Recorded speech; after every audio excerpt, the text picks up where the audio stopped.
things about Instagram in 5 minutes with Kat Smith of Get Social with Kat. Number one, you want to make sure that your profile is completely filled out and it looks small compared to other social media profiles, but you can really use it for a lot of things. Um, for example, you have 150 characters to work with in the bio, but in that you can have clickable user accounts, which I'll show you in a minute, and you can have clickable hashtags, which means that anything that's blue, you can click on that.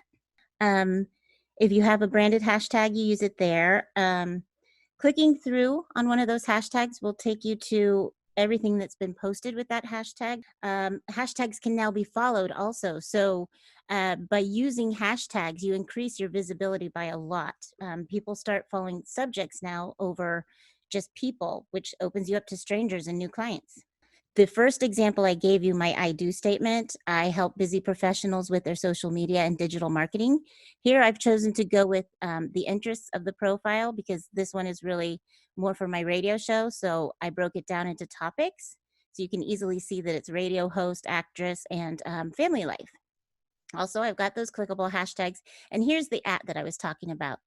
If you have a second or third account, you can add those in there and make it easy for people to follow your other topics. While you're editing, you should go ahead and change your account to a business account instead of a personal account because that, first of all, it's free. Second of all, it gives you other features like analytics, which are really important for your business and marketing. But this has to be done in your phone app. So this is where you do that. You look for the little sandwich icon. You click on your account, and at the bottom, mine says personal because I already have a business account, but when you go to do it, yours will say business account, and then you just follow the steps to set that up. So my number 2 tip is to take some of the work out of it and use your computer keyboard as opposed to poking on your phone. And that'll be a time saver. Most people are faster on the keyboard than they are on the phone. So one of the things you can do online is edit your profile. So you would look for the little circle of you in the upper right-hand corner to make sure you're on your profile. When you're there, you click Edit Profile, and it pops up a form where now you can type in all of that information that would have taken you a while on your phone.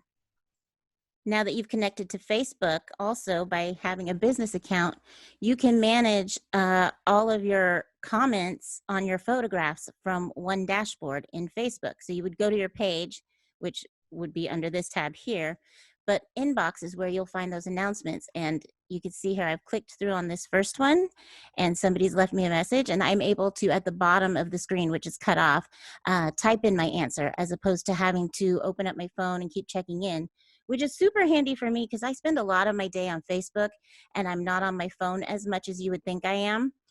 So it's an easy way for me to keep up with conversations and respond to people and show appreciation multiple times a day, whereas I might go on my phone on Instagram maybe once or twice a day. So while you can't post directly from Instagram on your computer, you have to do that on your phone, you can use it to keep up with everybody you're following and use your keyboard to actually type in comments instead of having to do that on Instagram, which can get tedious when you're trying to respond to a certain number of people a day and keep in touch, or maybe there's just a lot of photos you like that day. It just gives you the ability to go through it quicker. As part of that prior tip, I mentioned that you can't post directly from Instagram native in Instagram on the computer, but you can use a service like later.com. And there's a couple reasons why you might want to do this. It might be because you edit your photographs on your computer and you don't want to keep sending back and forth. Another thing is you might want to schedule or see what photos look like throughout the week. So this is a really useful service.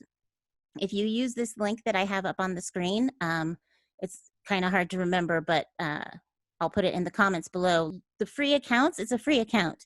30 posts for free every month, and that's more than most people use Instagram. And if you're a beginner, that is probably more than you're going to use too, if you're just using it for business. So having 40 posts is great if you use that link. If you don't, 30 posts is free, so it's a great service. So tip number four, I want to make sure that you take the time to mix up your content because first, there's a couple things that are available to you. If you look here at the multiple images, you can have more than one image without having to do something like a collage. You can have kind of a carousel. And then this one here is a video. You look for the little video icon. That's how you know what it is. And this is your standard Instagram post. And as part of the same tip, you want to remember to mix up what you're posting. And the last tip is to create a friends list. And you'll see here under the menu is close friends.